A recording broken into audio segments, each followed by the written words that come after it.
येईल का जुळून नाते?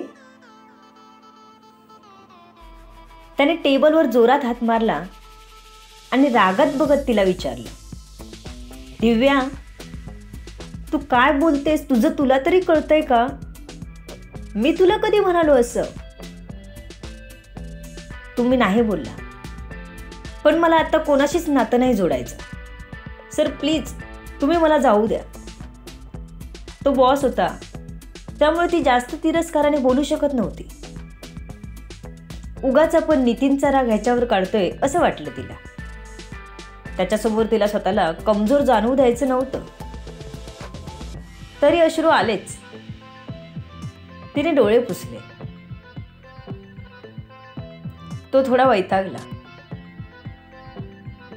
दिव्या, सर्व मुलं एकसारखी नसतात, तो ओरडून बोलला.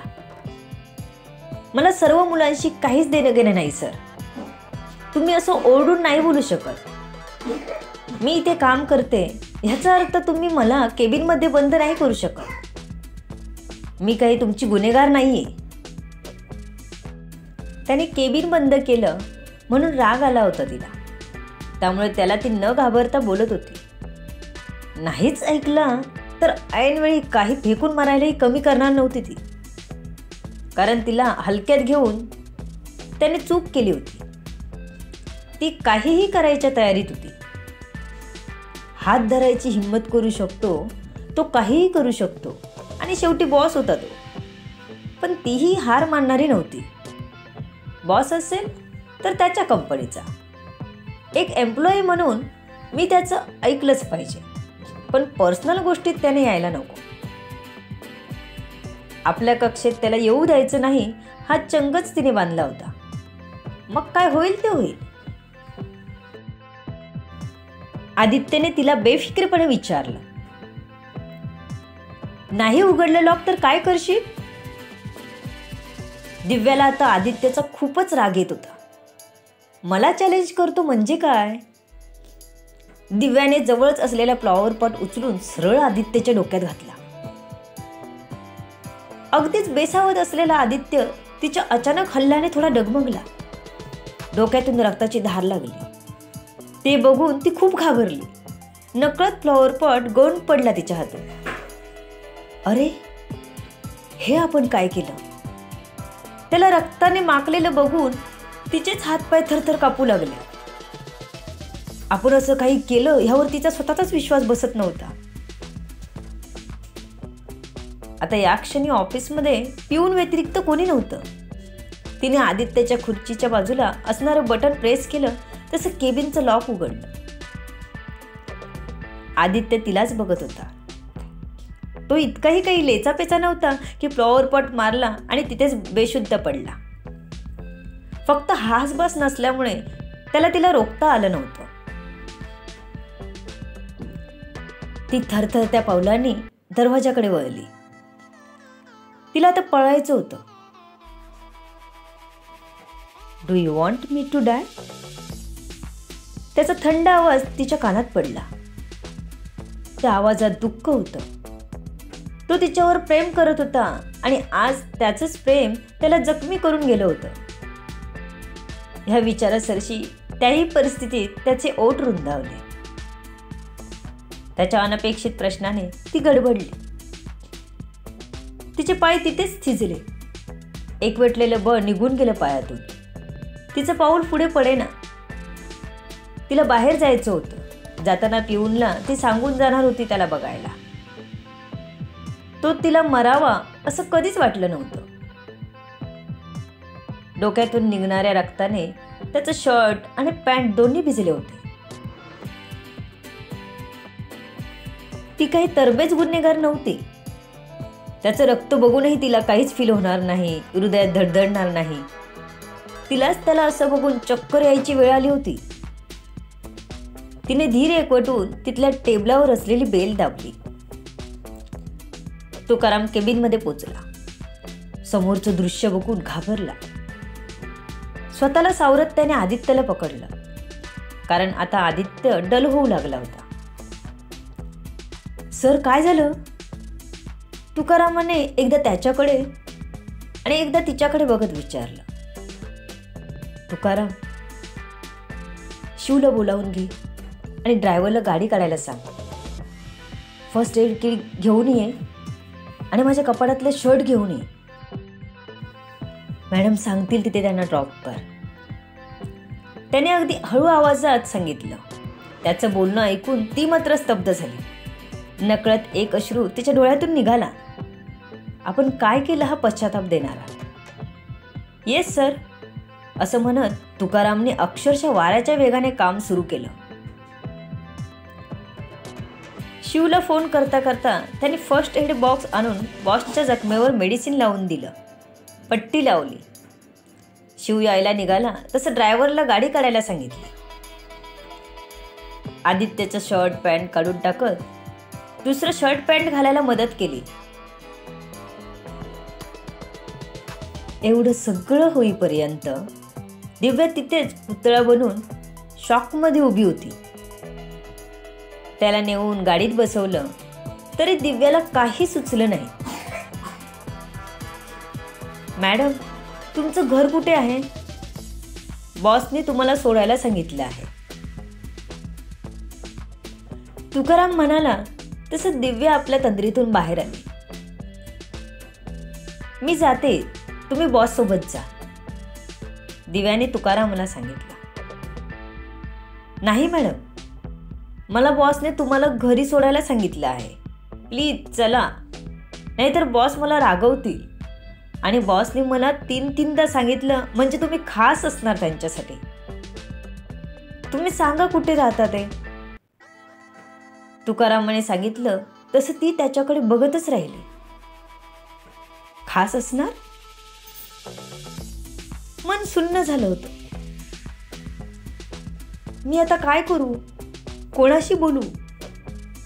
कुणीतरी मनातलं ऐकून घ्यायला हवं होतं. आपण केलेलं कृत्य तिला स्वतःच्या मनालाच खात होतं.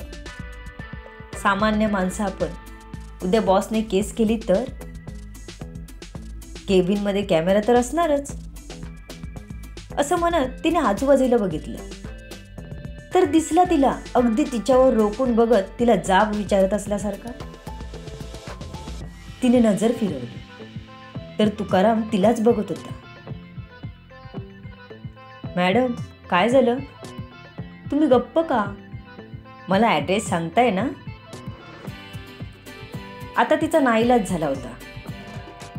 तिने भाड्याने राहत असलेल्या फ्लॅटचा ॲड्रेस दिला. मॅडम, तुम्ही सांगितलेल्या पत्त्यावर पोचलोय आपण, तुकारामने सांगितलं. थँक्स म्हणत ती गाडीतून खाली उतरली. मॅडम, नक्की बॉस सोबत काय झालं?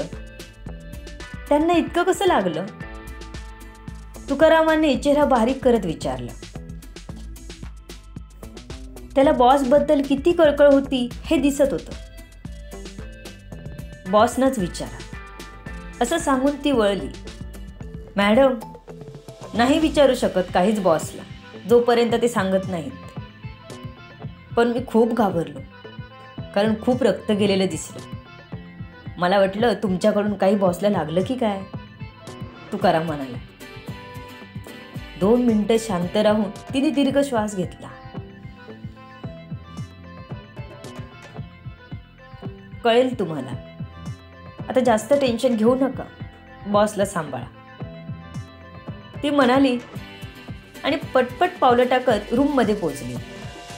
नाहीतर अजून जर थोडा वेळ जरी तिथे थांबली असती तर खरं सांगून दिलं असतं तिने. तो काय शिक्षा देईल ती मंजूर होती. आता अपराधी वाटत होतं. मिताली तिची जिवलग मैत्रीण किचनमध्ये काम करत होती. तिने बॅग टाकली आणि धावत जाऊन मागून मिठी मारली. हुंदके देऊन जोर जोरात रडू लागली. मितालीला काहीच कळेना. काही फोन नाही, काही नाही, आणि डायरेक्ट येऊन मिठी मारून रडत होती. मितालीने तिला शांत होऊ दिलं. तिला पाणी दिलं. थोडा वेळ जाऊ दिला. ती जशी शांत झाली तसे प्रश्न विचारायला सुरुवात केली. बोल, आता मिठी मारून रडण्या एवढं काय झालं? मितालीने तिला बारीक डोळे करत विचारलं. तिला वाटलं आज नितीन वगैरे भेटला की काय, म्हणून रडत घरी आली असा मिताली विचार करत होती. तेवढ्यात दिव्या बोलली, मी बॉसच्या डोक्यात फ्लॉवर पॉट घातला. तिने स्वतःचा हुंदका आवरत मितालीला सांगितलं. तसा तिला धक्काच बसला. हिने बॉसला मारलं आणि ही घरी कशी काय आली एवढ्यात? ही तर पोलीस स्टेशनला हवी होती, मग इथे कशी काय? दिव्या दिव्या काय झालं, सगळं सांगशील का मला नीट? मितालीने तिला हाताला पकडत विचारलं. मान हलवत दिव्याने मितालीला सर्व सांगितलं. अरे पण तू असं करायला नको होतं. बॉसने तुला काही केलं नव्हतं ना, मग इतकं टोकाचं पाऊल नको उचलायला हवं होतं. तू एवढं करूनही त्याने तुझी काळजी केली, तुला सुरक्षित घरी पोचवायची जबाबदारी घेतली. मिताली तिला म्हणाली, आता काय करू, मला अपराधी वाटतंय. मला स्वतःला वाटलं नव्हतं की मी असं काही करेन, पण ऐनवेळी त्याने मला एवढं चिडायला लावलं की रागाबरोबर फ्लॉवर पॉट उचलून डोक्यात घातला. का मला त्याने चॅलेंज द्यायचं? ती दोन्ही हातांनी चेहरा पकडून रडत होती. आता तू शांत हो, बॉस गेले ना डॉक्टरकडे? मितालीने विचारलं तसं दिव्याने मान हलवत होकार दिला. मिताली, मला उद्या रिझाईन करावं लागेल, कारण तिथे जॉब करायचा म्हणजे मला स्वतःलाच एक प्रकारचं गिल्ट राहील. दिव्या गंभीर चेहरा करत म्हणाले. तुला लगेच कुठे जॉब मिळेल? मितालीने विचारलं, कारण फ्लॅटचं भाडं दोघी मिळून देत होत्या. To be continue. बघू पुढे काय होतंय. दिव्या जॉब सोडेल की कंटिन्यू करेल? काय करेल आदित्य? काय असेल आदित्यची रिॲक्शन? ऐका फक्त आरबी व्हायरल फीवरवर. जाणून घेण्यासाठी पुढील येणारे भाग वाचायला आणि ऐकायला विसरू नका. तुमच्या अमूल्य प्रतिसादाची आतुरतेने वाट बघते. लेखिका शब्दवेदी उर्फ संतोषी राणे पाताळे. धन्यवाद.